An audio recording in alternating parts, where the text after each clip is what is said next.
제가 얼마 전에 유튜브에서 영상을 보다가 그 사회적 실험 영상이라고 하는 한 감동적인 영상을 하나 보게 되었습니다. 어떤 상황을 하나 설정을 하고 그 설정된 상황에 대해서 사람들이 어떤 반응을 하는지, 어떤 반응을 나타내는지 그것들을 이렇게 보여주는 그런 영상인데, 오늘 볼 영상의 상황은 어떤 상황이냐면, 한 꼬마 아이, 초등학생 1학년 정도 되었을까요? 아니면 7살 정도? 아주 어린 친구가 집에 있는 저금통을 가지고 옵니다. 지금 저금통 보시면 그냥 1,000원짜리 한두 개 정도, 동전 몇 개. 그냥 꽃을 사기에는, 지금 엄마에게 줄 꽃을 사러 왔는데 엄마에게 줄 꽃다발을 사기에는 턱없이 부족한 돈을 가지고 있는 한 아이가 왔을 때 그 꽃집 주인들이 어떻게 반응하는지를 담아놓은 영상인데, 이 영상을 보고 말씀을 시작하도록 하겠습니다.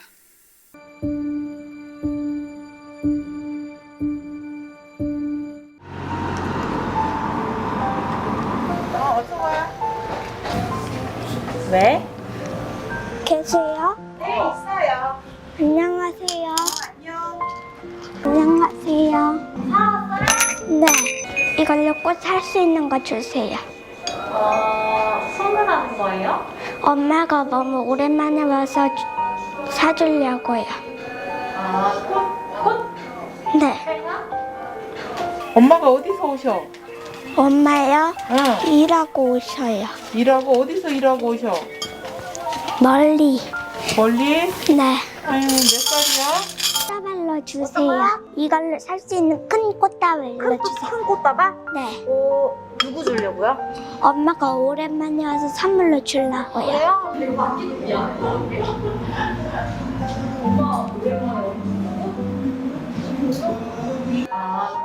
꽃? 네. 이쪽에서 고르면 되는데 네. 어떤 걸로 줄까요? 니네 엄마는 엄청 좋겠다. 저금통 써도 된대요? 네. 누구한테 허락 맡았어요? 엄마요. 가기 전에 말했었어요. 진짜요? 엄마 생일이에요? 아니요, 엄마가 너무 오랜만에 돌아와서 엄마한테 주려고요.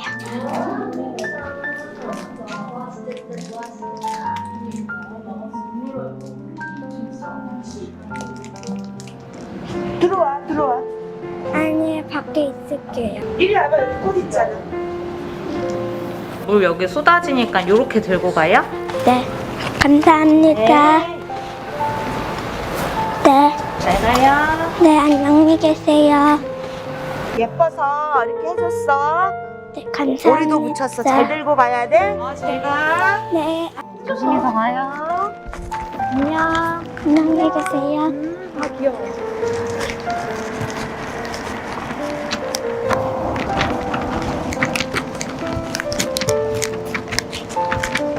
안녕히 가세요. 이 한 아이가 와가지고 엄마를 향한 그 마음을 지켜주려고 이 꽃집 주인들이 아주 정성껏 꽃을 포장해서 주는 장면이 감동이 돼가지고요, 몇 번씩 이렇게 돌려봤습니다. 이 엄마를 향한 아이의 마음이 이 어른들에게 전해졌을 때 그 마음이 감동이 되어가지고 이런 행동으로 이어지는 모습을 우리가 영상을 통해서 이렇게 보게 되었습니다. 사랑하는 성도님들, 오늘 우리가 살아가는 이 세상 참 메마르고 척박한 그런 삶을 살아가는 것이 저와 여러분들의 삶인데, 오늘 영상에서 알지도 못하는 이 한 아이가, 이 아이의 마음이 전해지니까 어떻게 됩니까? 이렇게 행동이 달라지지 않습니까? 그런데 만약에 이것이 알지 못하는 사람이 아니라 내가 잘 알고 내가 사랑하고 내가 좋아하는 누군가와 이 마음과 마음이 이렇게 연결이 된다면 그것이 우리에게 얼마나 큰 힘이 될지 한번 생각해 보았으면 좋겠습니다.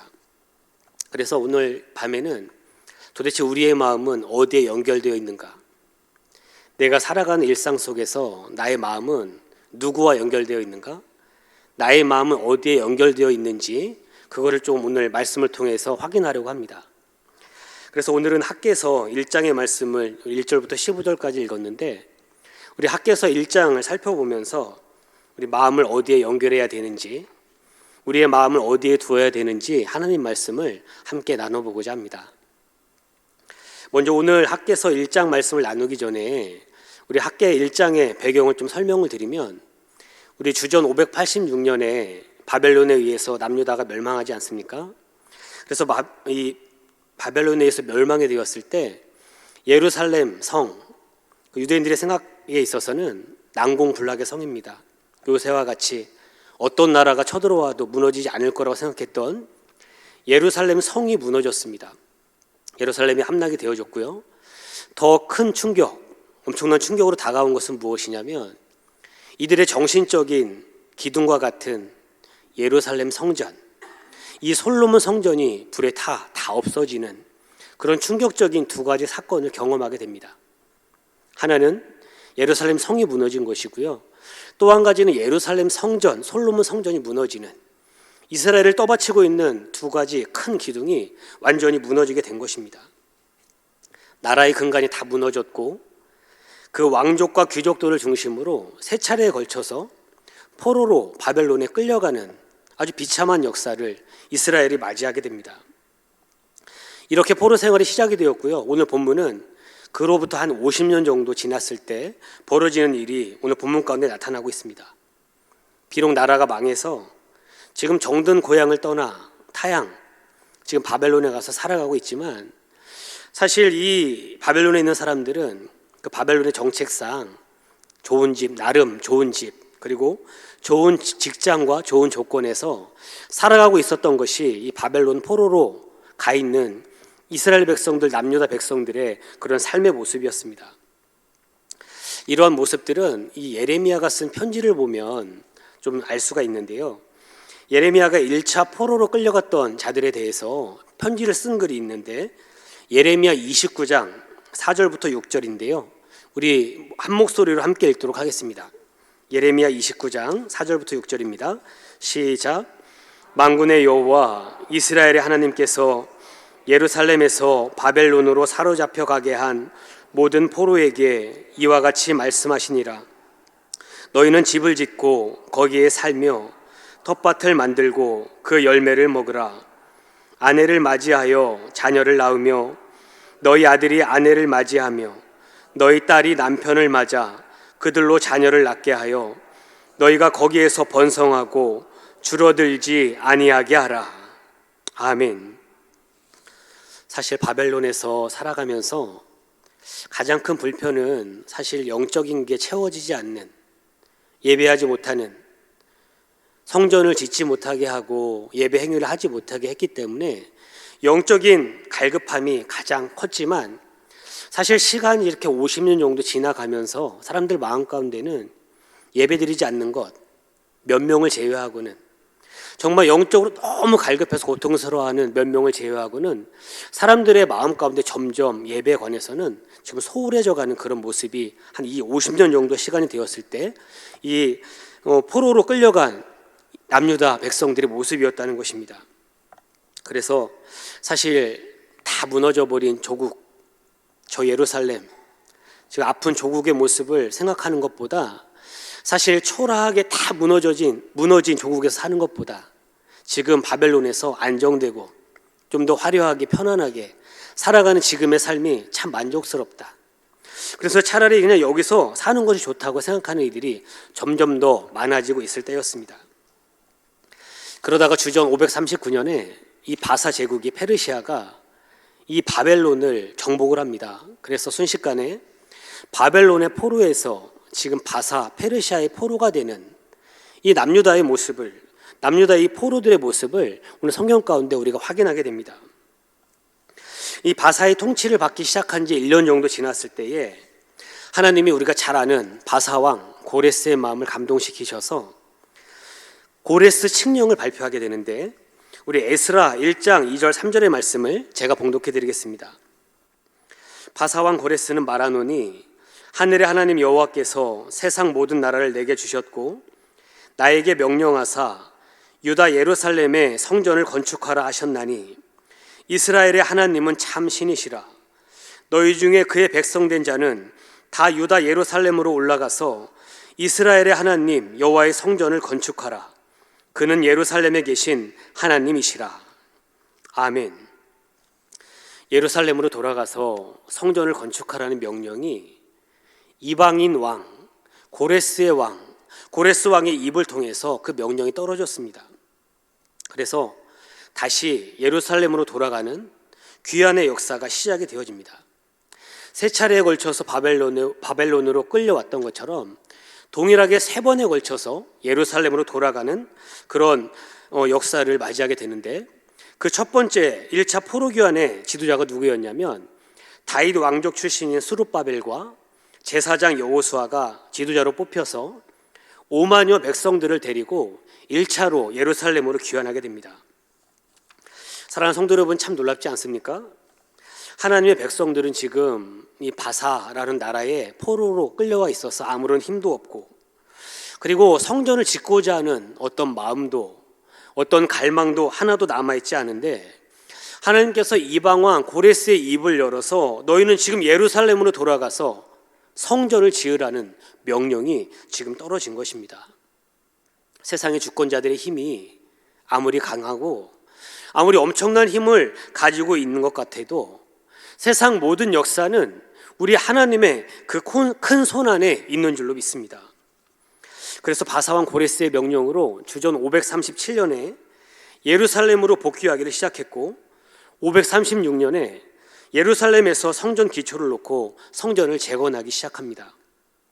그런데 성전을 재건하고 얼마 안 있어서 문제가 생깁니다. 무슨 문제냐면 성전 건축을 두고 주도권 다툼이 생긴 것입니다. 지금 바벨론에 오랫동안 있던 스룹바벨이 와서 그 명령을 받들고 이 자리에 와 있지 않습니까? 그런데 그곳엔 또 누가 있냐면 오랜 세월 동안 왕족들이 자리를 비운 사이에 기득권을 차지하고 있던, 오늘 그 성경에 읽진 않았지만 이 사마리아인들, 그들과 충돌이 생겨서 그들과 충돌하다가 결국 성전 공사가 중단이 되어집니다. 성전 재건이라는 공동의 목표가 사라지니까 어떤 일이 벌어지냐면 개인의 목표를 향해 달려가기 시작합니다. 어제까지는 성전 재건이 너무나도 큰 사역이고 하나님이 기뻐하시는 일이어서 이곳에 다 힘을 모아서 달려가고 있었는데, 공동의 목표가 사라지니까 이 개인적인 목표를 향해 달려가기 시작하는 것입니다. 지금 스룹바벨을 비롯해서 저 바벨론에 있다가 다시 고국으로 돌아온 자들은 기반이 없지 않습니까? 자신들이 그동안 그 이전에 포로 생활 이전에 누렸던 것들을 다시 찾아와야 되기 때문에 아주 치열하게 그것을 찾아내기 위해서 아주 혈안이 되어 있습니다. 또 반대에 있는 그동안 이 자리를 차지하고 있던 기득권을 가지고 있던 이 사마리아인들을 비롯한 많은 사람들은 그동안 내가 가지고 있던 것을 놓치지 않으려고 노심초사하면서 예루살렘 그 모든 지역이 하루아침에 전쟁터가 되는 상황이 지금 발생한 것입니다.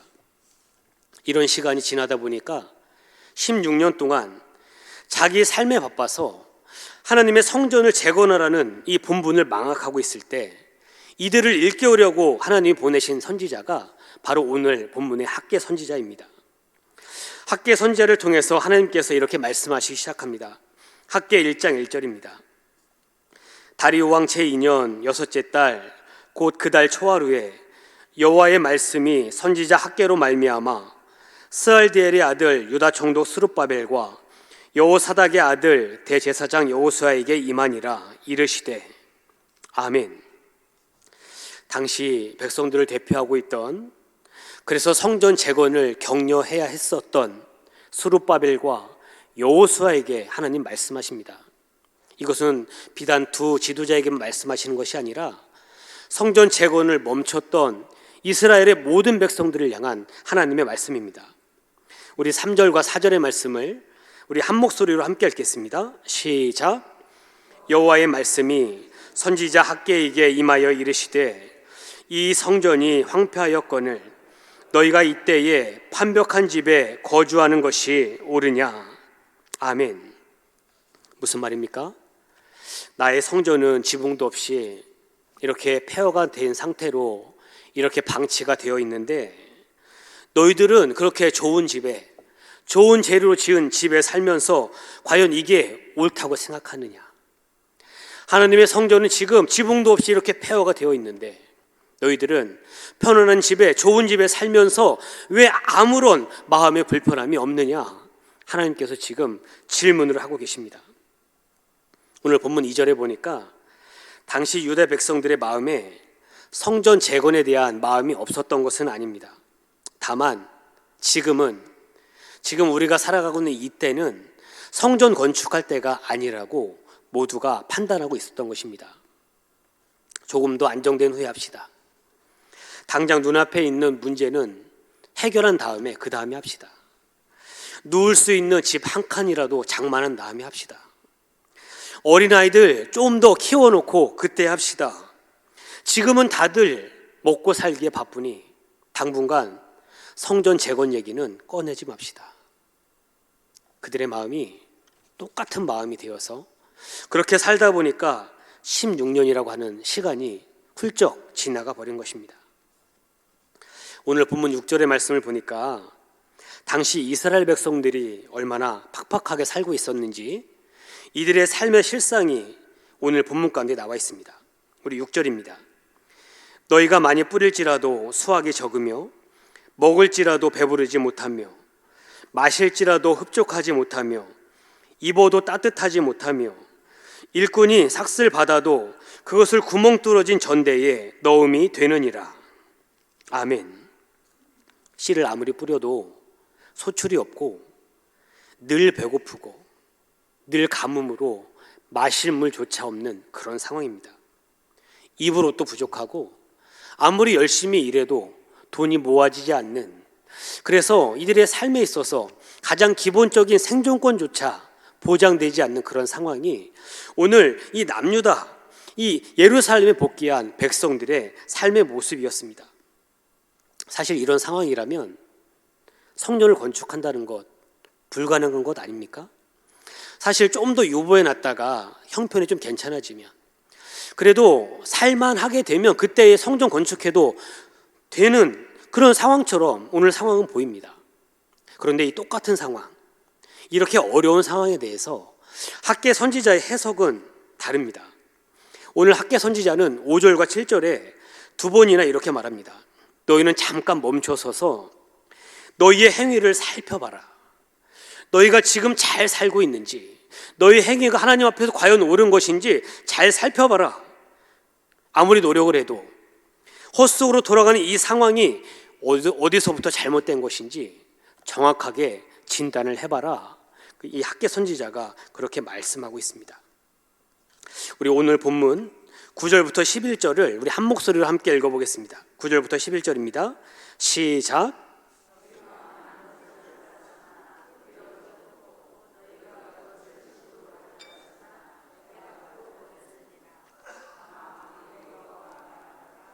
이것이 무슨 까닭이냐? 내 집은 황폐하였으되 너희는 각각 자기의 집을 짓기 위하여 빨랐음이라. 그러므로 너희로 말미암아 하늘은 이슬을 그쳤고 땅은 산물을 그쳤으며 내가 이 땅과 산과 곡물과 새 포도주와 기름과 땅의 모든 소산과 사람과 가축과 손으로 수고하는 모든 일에 한재를 들게 하였느니라. 아멘. 오늘 학개 선지자는 이 모든 일이 일어난 원인을 어디서 찾고 있냐면, 너희가 성전 재건하는 이 임무, 하나님께서 너에게 주신 가장 귀한 일, 하나님의 성전을 회복하며 예배를 회복하는 이 일을 저버렸기 때문에, 그래서 이 일을 저버리고 자신들의 일에 몰두하며 자신들의 집만 짓다가 너희의 형편이 더욱 악화되었다고, 그래서 이 일로 인해서 너희들에게 임할 축복이 다 멈춰버렸다. 우리 학개 선지자는 이 상황을 이렇게 진단하고 있습니다. 사랑하는 성도 여러분, 이 말씀을 들을 때 어떤 마음이 드십니까? 빨리 건축 헌금을 해서 성전을 지으라는 말처럼 들려 불편하십니까?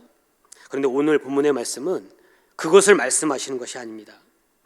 하나님은 지금 사람이 손으로 지은 그 집이 없어서 이렇게 말씀하시는 것이 아니라는 것입니다.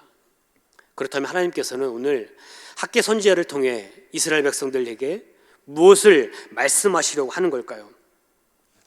우리 구약성경 사무엘하 실장을 보면 다윗이 온 이스라엘의 왕으로 세워지고 모든 전쟁에서 승리한 다음에 아주 강력한 나라를 구축합니다.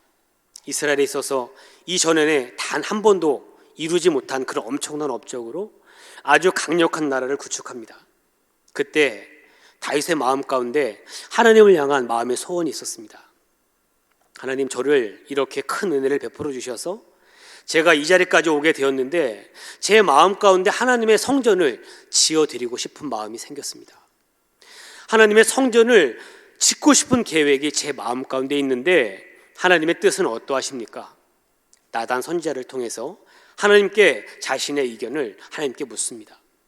그때 나단 선지자를 통해 하나님께서 이렇게 말씀하십니다. 내가 나를 위해서 집을 세우고 싶다고 잊어버려라. 내가 너를 위해서 집을 세울 것이다. 나는 사람의 손으로 지은 집에 거하는 신이 아니다. 하나님께서 분명히 다윗을 만류하시면서 이렇게 말씀하셨습니다. 우리 조금 더 뒤로 넘어가서 역대하 6장에 가면 솔로몬이 성전을 완공한 다음에 동일한 맥락에서 하나님께 이렇게 기도합니다. 우리 역대하 6장 18절 말씀을 우리 한 목소리로 함께 읽겠습니다. 시작. 하나님이 참으로 사람과 함께 땅에 계시리이까 보소서 하늘과 하늘들의 하늘이라도 주를 용납하지 못하겠거든 하물며 내가 건축한 이 성전 이오리이까. 아멘. 하나님은 사람이 손으로 지은 그 집에 그냥 거기만 거하는 그런 신이 아니라 세상의 모든 것을 가지고도 담을 수 없는 분, 그 모든 것 가운데 거하시는 분이 하나님이심을 오늘 분명히 말씀하십니다. 그렇다면 오늘 하나님께서 학개 선지자를 통해 무엇을 말씀하시는 것일까요? 너희가 왜 이렇게 축복을 못 받는지 아느냐?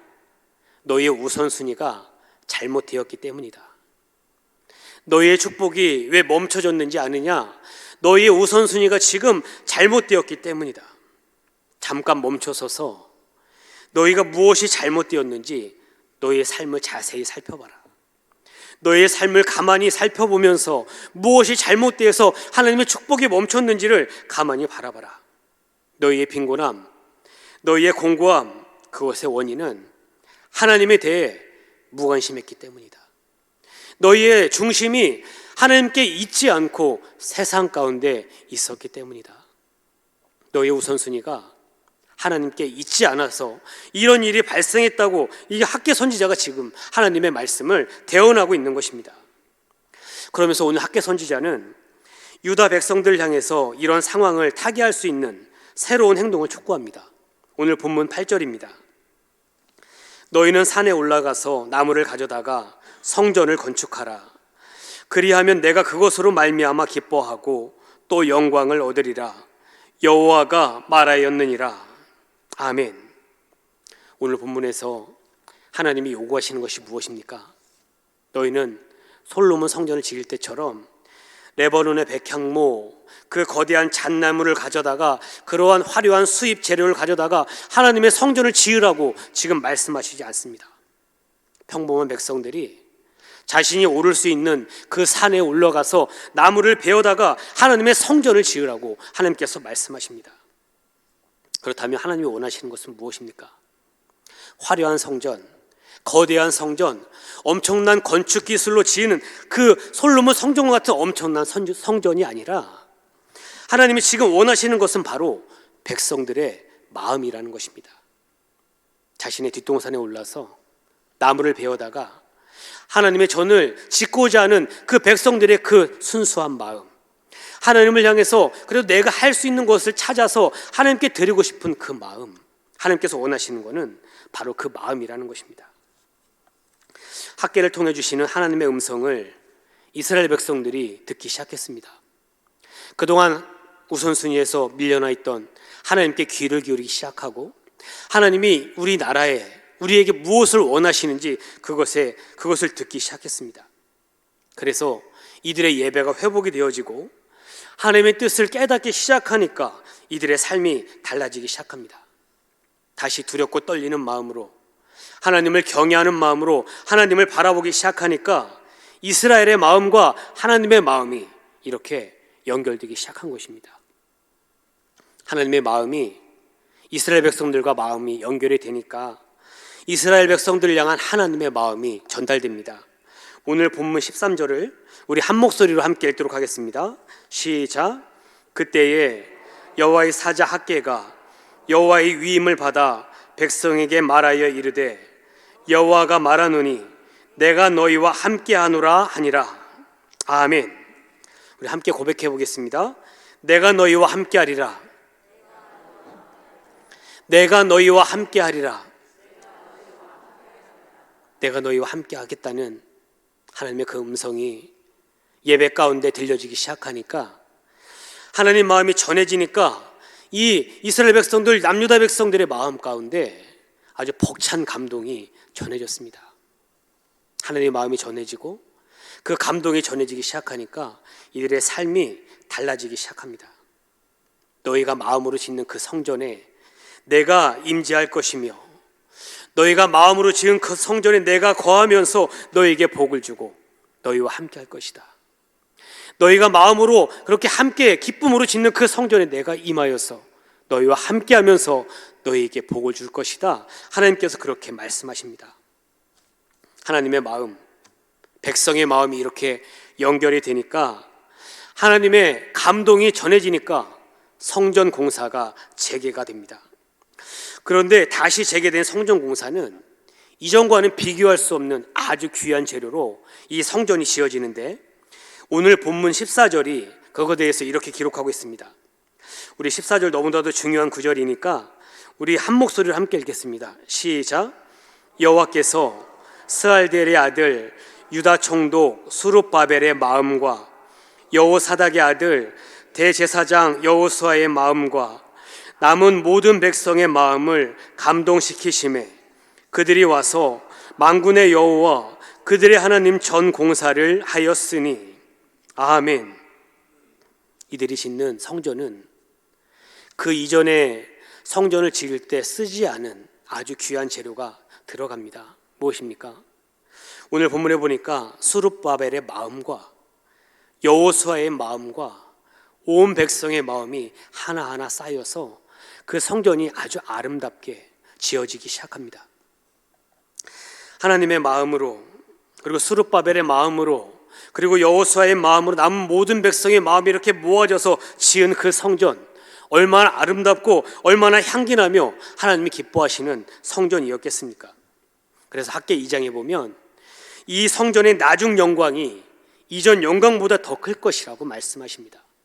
그토록 화려하고 그토록 웅장했던 솔로몬 성전보다 지금 이렇게 산에 가서 나무를 해다가 이렇게 마음으로 짓는 이 성전을 통해서 하나님께서 더 큰 영광을 받을 것임을 하나님께서 분명히 말씀하십니다. 그래서 이 성전의 영광이 낮은 영광보다 더 클 것이라고 하나님께서 분명히 말씀하셨습니다.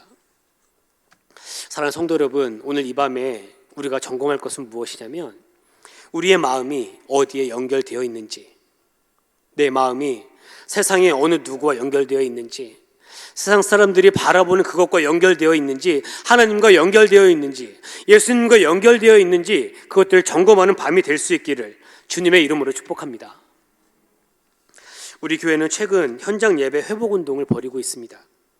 다시 예배당으로 나와서 우리의 성전을 재건해 갈 때, 우리의 예배를 회복해 갈 때 우리가 하나님께 드릴 수 있는 가장 귀한 것, 우리의 마음을 드릴 수 있기를 주님의 이름으로 축복합니다. 코로나로 멈춰있던 이 성전에 우리 지난 온가족 예배를 통해서 마음이 하나씩 성전으로 모이기 시작했습니다. 그 마음이 쌓여갈 때, 그 마음으로 다시금 이 성전이 가득 채워져 갈 때 이전 영광보다 더 큰 영광이 우리 광석교회에 나타나게 될 줄로 믿습니다. 그때를 위해서 여러분의 마음을 드릴 수 있기를 주님의 이름으로 축복합니다. 참 부족한 마음이고 참 연약한 마음이지만 내 안에 있는 가장 귀한 마음, 주님을 사랑하는 이 작은 것이라도 드리고 싶어하는 그 마음 하나님 앞에 드릴 때에 하나님의 감동을, 하나님의 마음을 우리에게 부어주실 것이고 우리 교회가 그렇게 하나님의 영광에 충만한 그런 교회로 다시금 세워지는 역사가 나타나게 될 줄로 믿습니다.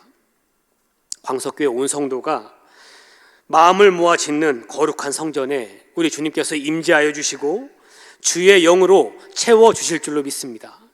그 영광을 바라보며 믿음으로 나아가는 저와 여러분들 될 수 있기를 주님의 이름으로 축복합니다.